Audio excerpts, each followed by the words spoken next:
Assalamualaikum warahmatullahi wabarakatuh. Saya Wisnu Garjito, founder The Green Cocoa Island, komunitas agro yang mencintai negara ini. Saya ingin menjelaskan A sampai Z-nya tentang komoditas kelapa, coconut. Ada 7 session yang akan saya sampaikan. Yang pertama adalah tentang apa itu kelapa dan apa saja yang terkait dengan kelapa. Kelapa adalah tanaman yang indigenous Indonesia, asli Indonesia. Indonesia terluas di dunia, luasannya mencapai 3,7 juta hektar. Pesaing terdekat adalah Filipina dengan luasan 3,1 juta hektar.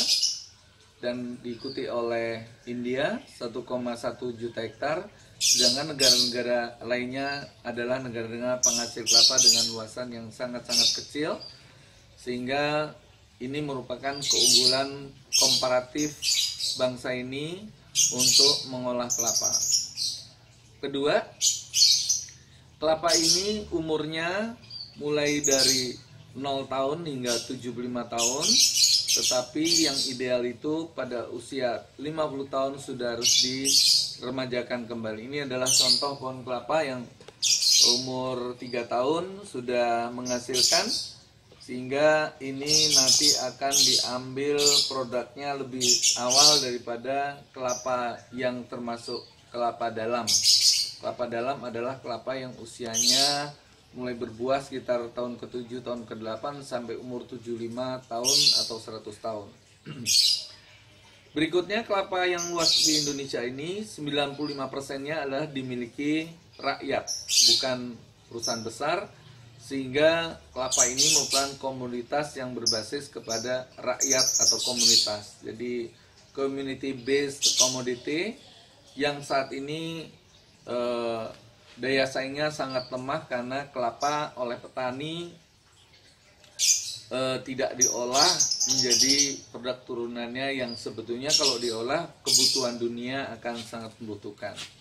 Selanjutnya yang ketiga, kelapa ini merupakan produk atau komoditas yang everybody needs. Jadi setiap orang butuhkannya, mulai dari akar, batang, bunga, daun, dan buah, itu semuanya sangat berguna karena dia merupakan biomasa.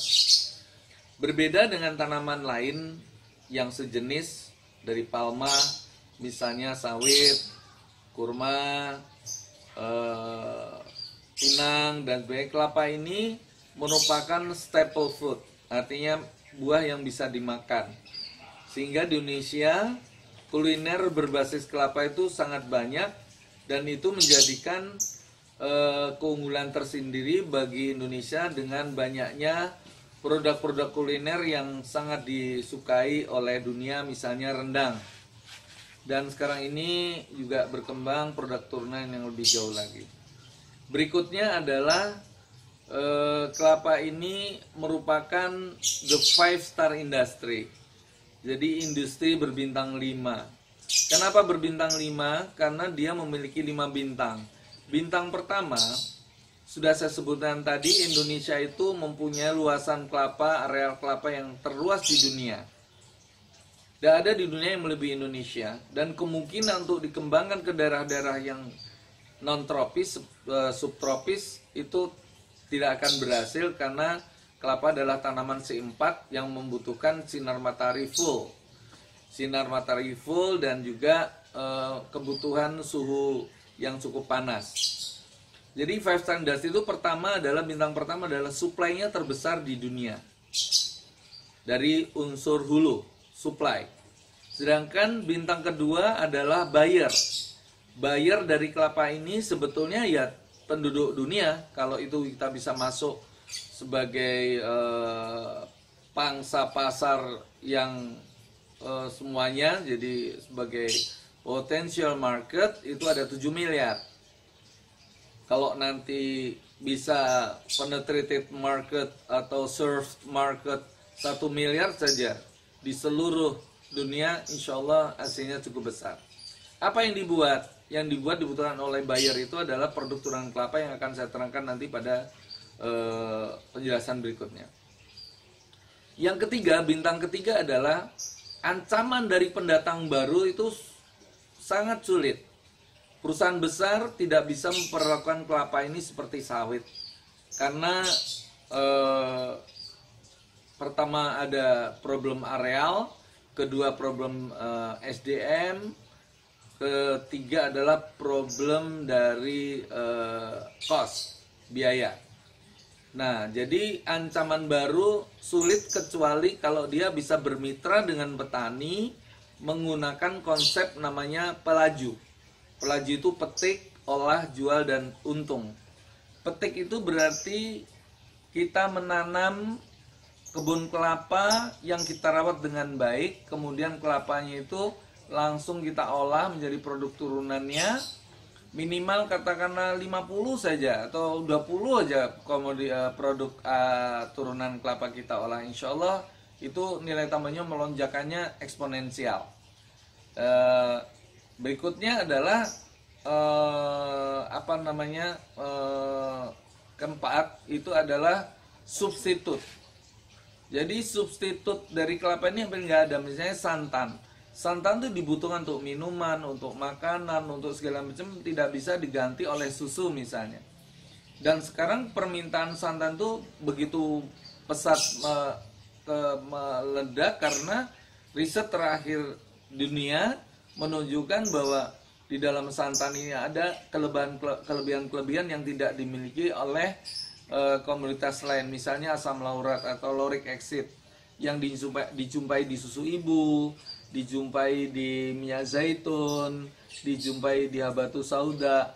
Kelapa ini lauric acidnya 50%, 2 kali lipat daripada minyak zaitun, sehingga minyak kelapa sangat sehat, the healthiest oil on earth, yang mengalahkan minyak-minyak lain di dunia ini. Dan ini menjadi tren yang begitu maju karena orang ingin sehat dengan minyak goreng kelapa atau produk minyak kelapa lainnya seperti virgin coconut oil dan seterusnya. Jadi tidak ada substitutnya. Yang terakhir, bintang kelima itu adalah rivalry among industrinya itu sangat kecil. Jadi dari 95% kebun kelapa di Indonesia ini yang diolah menjadi produk turunannya itu yang mengerjakan tuh nggak banyak, belum banyak. Saya adalah salah satu yang mengembangkan kelapa ini sampai begitu banyak turunan kelapa yang kalau dilihat nilai tambahnya itu lonjakannya bisa lebih dari 300% lonjakannya ya, nilai tambahnya. Sedangkan untuk penjelasan value chain-nya, global value chain sudah kami lakukan. Jadi ketika saya menganalisa global value chain untuk kelapa ini, nampak sekali dari petik yaitu petani, olah pabrik, jual itu marketer, dan itu lembaga keuangan. Jadi ada 4 pihak yang kalau saya analisa, petani adalah yang paling dirugikan. Karena mereka menanam, kemudian mengolah menjadi produk primordial ya. Misalnya hanya jadi kopra atau bahkan dijual dalam bentuk kelapa bulat sehingga harganya tidak bisa mengangkat kesejahteraan petani. Saya ingin petani nanti mempunyai suatu lembaga kemasyarakatan yang mereka menyatukan petani sehingga bahan baku itu terstandarisasi baik harga maupun mutu, dan mereka ini kemudian akan bentuk dengan teman-teman lainnya di setiap wilayah membuat semacam BUMN, badan usaha milik masyarakat, yang bersifat seperti cooperative corporation. Sahamnya dimiliki siapa saja, mulai dari anak SD, Pak Lurah, Pak Camat, Pak Bupati, Gubernur, orang miskin, orang kaya, semua sahamnya berdasarkan lembar. Jadi bukan percentage, tapi lembar.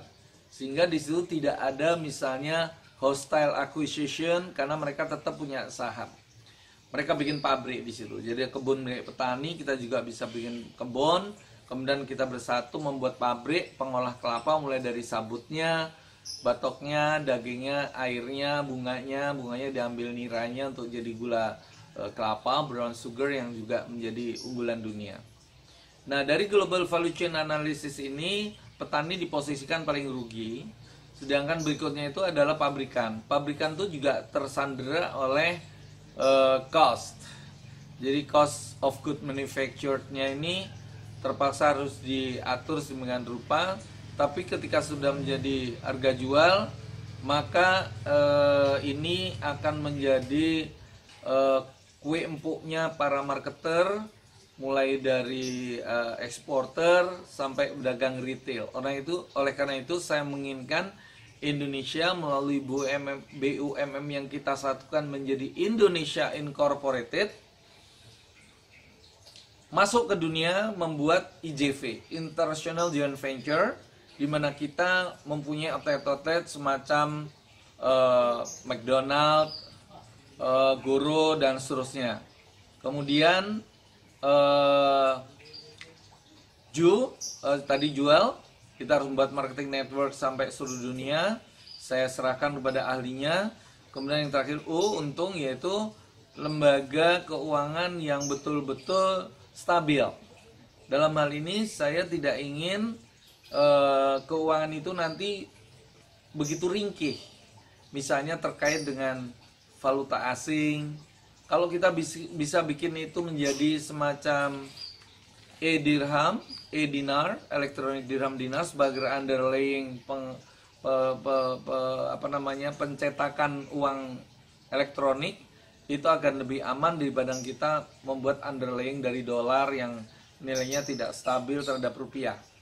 Demikian tahap 1, nanti akan berikutnya tahap 2.